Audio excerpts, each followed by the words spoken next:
തൃശൂരിൽ ഒന്നാം വർഷ ബിരുദ വിദ്യാർത്ഥിക്ക് സീനിയർ വിദ്യാർത്ഥികളുടെ മർദ്ദനം. പൊങ്ങണങ്കാട് എലിംസ് കോളേജിലെ വിദ്യാർത്ഥിക്കാണ് ക്രൂരമായ മർദ്ദനമേറ്റത്. മർദ്ദിക്കുന്ന ദൃശ്യങ്ങൾ 24 ലഭിച്ചു. ആദ്യം ദൃശ്യങ്ങളിലേക്ക്.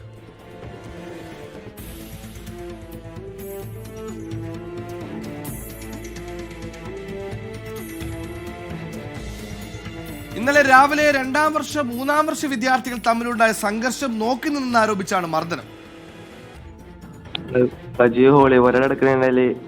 അവിടെ എന്തോ പ്രശ്നം നടന്ന് സീനിയേഴ്സ് തമ്മില് ഞങ്ങ കുറച്ച് ആൾക്കാർ അതിന്റെ ഉള്ളിൽ ഉണ്ടായിരുന്നു. അപ്പൊ എന്നെ ആദ്യം അടിച്ച് ഒരാളടിച്ച്.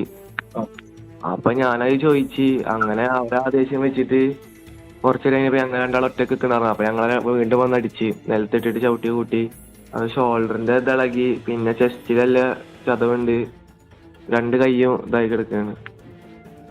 സൂരജ് സജി തൃശ്ശൂരിൽ നിന്ന് വിശദാംശങ്ങളുമായി ചെയ്യുന്നു. സൂരജ്, എന്തൊക്കെ കാരണങ്ങളാണ് ഓരോ തല്ലിനും? തല്ല് നോക്കി നിന്നെന്ന് ആരോപിച്ച് വീണ്ടും ഒരു തല്ല്, എന്താണ് വിവരങ്ങൾ? സുഹൈൽ, തീർച്ചയായും ഇത്തരം സംഭവങ്ങൾ ആവർത്തിക്കുമ്പോൾ അതിനൊരു പരിഹാരം ഉണ്ടാകുമെന്ന് നമ്മൾ കരുതുന്നുണ്ടെങ്കിലും അത് വീണ്ടും വീണ്ടും ആവർത്തിക്കുന്നു. ഈ വിദ്യാർത്ഥികൾ തമ്മിലുള്ള സംഘർഷം എന്നുള്ളതാണ് ഇപ്പോൾ വന്ന ദൃശ്യങ്ങളടക്കം വെളിവാക്കുന്നത്. ഇന്നലെയാണ് തൃശ്ശൂർ പൊങ്ങണങ്ങാട് എലിംസ് കോളേജിലെ ഒന്നാം വർഷ വിദ്യാർത്ഥിക്ക് അതിക്രൂരമായ മർദ്ദനം നേരിടേണ്ടി വന്നത്. രണ്ടാം വർഷം മൂന്നാം വർഷ വിദ്യാർത്ഥികൾ തമ്മിൽ ഒരു സംഘർഷം ഉണ്ടായിരുന്നു. ആ സമയത്ത് ഇവർ ഇതിന് പരിസരത്ത് നിൽപ്പുണ്ടായിരുന്നു. അത് നോക്കി നിൽക്കുന്ന സമയത്ത് ഇവരെ ഈ സംഘത്തിൽപ്പെട്ട ആളുകൾ മർദ്ദിക്കുന്നു. അത് ഇവർ ചോദ്യം ചെയ്യുകയും ചെയ്തു.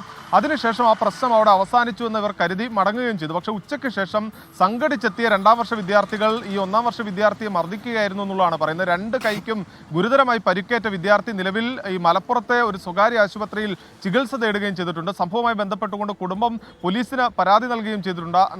അതിക്രൂരമായ മർദ്ദനമാണ് നേരിടേണ്ടി വന്നതെന്നുള്ളതാണ് വിദ്യാർത്ഥി പറയുന്നത്. ഈ രണ്ടാം വർഷ മൂന്നാം വർഷ വിദ്യാർത്ഥികൾ തമ്മിലുള്ള തർക്കത്തിനിടെയാണ് തങ്ങൾക്ക് നേരെ ആദ്യഘട്ട മർദ്ദനം ഉണ്ടാകുന്നത്. പിന്നീട് അത് ചോദ്യം ചെയ്തതിന്റെ പേരിൽ പിന്നീടും മർദ്ദിക്കുകയായിരുന്നു എന്നുള്ളതാണ് ഈ വിദ്യാർത്ഥി ഇപ്പോൾ പറയുന്നത്. സംഭവവുമായി ബന്ധപ്പെട്ടുകൊണ്ട് പോലീസ് പ്രാഥമികമായ അന്വേഷണം ആരംഭിക്കുകയും ചെയ്തിട്ടുണ്ട്. സുഹൈൽ, ഒന്നാം വർഷ വിദ്യാർത്ഥി കാര്യമായിട്ട് ഒന്നും ചെയ്തില്ല. രണ്ടാം വർഷ വിദ്യാർത്ഥികളും മൂന്നാം വർഷ വിദ്യാർത്ഥികളും തമ്മിൽ ഏറ്റുമുട്ടുന്നത് ഒന്ന് നോക്കി നിന്നുപോയി. അതിനാണ് ഒന്നാം വർഷ വിദ്യാർത്ഥിക്ക് ക്രൂരമായ മർദ്ദനമേറ്റത്. എന്തായാലും സംഭവത്തിൽ പോലീസ് നടപടിയുണ്ട്.